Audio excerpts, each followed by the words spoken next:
Guys, I had no intention of making a video today, so I guess we're going to just start off whatever we're going to do for the week right here because we just came to hang out in Yorkville and walking across because we heard there's a certain hypercar over there. We saw a brand new McLaren SLR, so I don't know what this video is going to be, guys. Like, stick around. Honestly, we're just going to explore stuff, do whatever, but let me show you some of the cars here and then we're going to go walk over to a hypercar just over there. Yeah, I mean, you don't really see these around ever. So Mercedes SLR, black, honestly, you just never see them. The McLaren Mercedes kind of collaboration. Pretty cool to see people are still driving them, and then this is more what people drive nowadays, the SF90.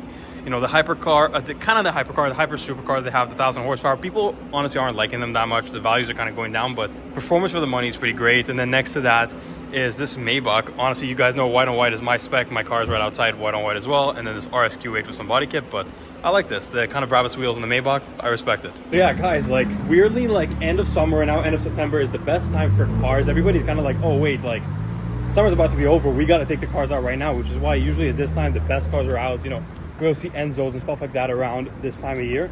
Right now, there's a car over there. I do know what the car is. I'm going to make you guys wait to find out, but I also don't know the specs, so at least we're both going to be kind of surprised. So guys, welcome to OG Toronto spots, because when I grew up and I started car spotting, you know, see there's a Bentley here and stuff. Soto, you know, where Drake actually goes, but this was the place to see cars, and we haven't really seen a crazy car here in a very long time, but now, guys, hypercars are back.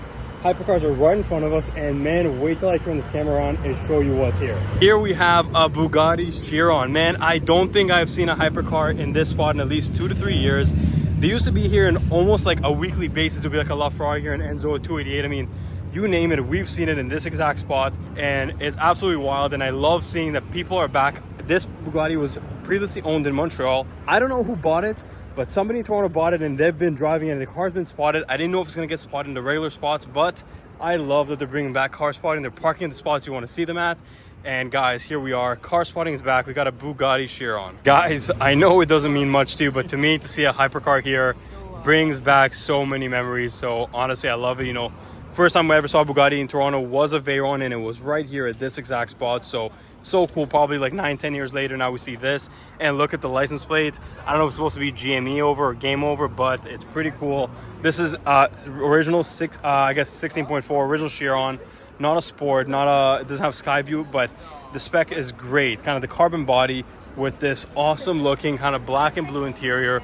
This car has been around, has been owned in Canada for many years at this point, but I love that the new owner is really driving it and we get to see it. It's not just hiding in a collection. So guys, the Bugatti Chiron in Toronto, you gotta respect it. Guys, we're at the Pfaff open house, the annual one. So now we have everything here from Porsches to really rare exotics in there. McLaren's over there, just everything you can imagine pretty much is here. So we got a GT3 RS right here, 992, then a regular GT3, got a 0.2 as well. Honestly, I love the 0.2s. I think it was kind of the peak generation, that and 997 of the 911s. But weirdly, over the 991 0.2 GT3 RS, I'd pick a regular GT3 because you can get them in a manual. So I think this is kind of the last great 911 ever made. But I think tied with this will have to be the 997 GT3 RS 0.2, the last manual RS car from Porsche. So we saw this about 2 weeks ago at the Pfaff Porsche kind of classic car meet. This is the Singer. It's pretty sick spec. You know, they had a red battle with this, but the orange interior, the orange wheels, awesome spec. But next to that is something we never see in Canada. Honestly, I think this might be the only one in the province probably, but a Spiker C8. The owner of this, I believe, has like 4 GTs and very cool cars like that, but it's a very unique car to have here. Then next to that, come on, you don't get more iconic than a Ferrari F40, but if you're gonna say a Ferrari F40 as a raw driving experience is maybe comparable to something else, it would probably be a Carrera GT, which is right next to it. I mean, the lineup here is crazy. And this is just one of the buildings, and we haven't even gone through all the cars yet. I mean, if you can kind of see beside the Carrera GT, the next generation of supercars, you know, this is mid-2000s, this is 2010s. You got the LFA, a car that wasn't really appreciated in its time. You know, these things I think are like $400,000 brand new, and then they dropped, and now suddenly kind of the love for them grew again, and people are paying close to $1 million, sometimes even more for them. But this right here will always have a sweet spot in my heart. The Jaguar XJ220. This car is so undervalued. You can get them for like $600,000-700,000 easily for a very nice example. Now, they're competitors to the McLaren F1, the Bugatti EB110, cars that are worth significantly more, but I don't know why, the value is just not there. They're not very reliable cars, I'm not gonna lie about that, but when they work, we've driven them on the channel before. It is such an exciting car to drive. You feel like you're driving a part of history. I mean, this thing is so iconic. And another car we used to drive along on the channel, not this specific one, but the 959.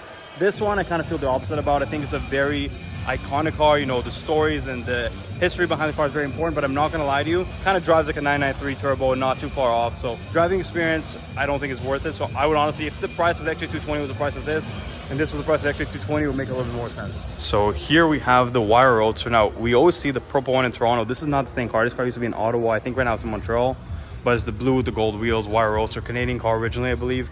But next to that is the first kind of Canadian Pagani that there ever was. This is the first one we had for years. It's the only one we had, but it's the Zonda R with the rear shell you see on the wall right there. So it's completely off. You can see the V12. I mean, this thing is wild track only, as you can tell, obviously, by the tires. Now, here we have another good lineup of cars. We have a first-gen Murcielago. This one's a manual. These things have been flying up in prices. In Canadian dollars, probably $500,000-$600,000. You know, huge money when these used to be like $100,000 car, $200,000 car. Next, that's probably one of my favorite Lambos, the SE30 in SE30 purple with the blue interior as well. Then we have a little Pista, SLR, and an F12. Now we're back outside. We got this LP640 Roadster. One of our friends owns this. He drives this thing, like truly appreciates the car, and these things have aged so freaking well. Next up we have this Gallardo and an F430, so kind of peak 2000s era right here. But speaking of peak 2000s eras, a little more low-key right back there. Let me show you guguys, because you see these two E46 M3s, they're not regular E46 M3s. These are both CSLs. So I don't think most of you guys have probably driven a CSL, especially if you live in North America. They didn't really come here. These are all imported. But this thing is a completely different experience. We've reviewed it on the channel. I'm not a huge BMW guy, but this is one of my favorite cars to drive. I gotta say, honestly, it's a crazy experience, these cars. So 50th anniversary of Ventura Roadster with the Forge Elite wheels, same company as mine. Pretty sick to see. So now we're outside McLaren. First car we see is a full carbon Senna with all the gold trim and the gold wheels. Honestly, these cars have aged pretty well. We used to see them quite a lot. I feel like they now are slowly starting to disappear. But speaking of a car that's starting to disappear, these used to be everywhere as well. 675 LT, this is my favorite kind of track car of the regular cars. I like it a lot more than the 765 LT. I don't know if it's more rare or not, but I think the design is so much simpler, and it's just, I don't know, it's more unique. I really like it. The wing in the back is honestly awesome. There's a lineup of a few more McLarens right here. Now, here's probably what's the highlight of the show. We have this crazy silver McLaren P1. I think this one came from Montreal, but I'm not 100% sure. They look so good in silver, even though my favorite color on them is white, but silver is definitely a second. Then we have this black one right here with the red interior, and I have never seen this orange one in Toronto before, so I have no idea where this came from. But then, as crazy as it is that there's 3 P1s here, if we turn around, there's a 4th right there. So the yellow P1, this one actually gets driven quite a lot, so it's nice to see it. But yeah, 4 P1s at a car meet in Toronto is kind of insane. Then they also have an Elva here, and I think there might be another one in the showroom. So the lighting is really hard to tell, but this is like a really dark red McLaren Elva. Again, no windshield, because I think in Canada they have to have the windshields, but for some reason these two don't. So it's crazy to have 2 Elvas here, 4 P1s, Senna, like honestly insane. Another Senna pulling in. It's Gary and the silver Senna. Look at the crowd.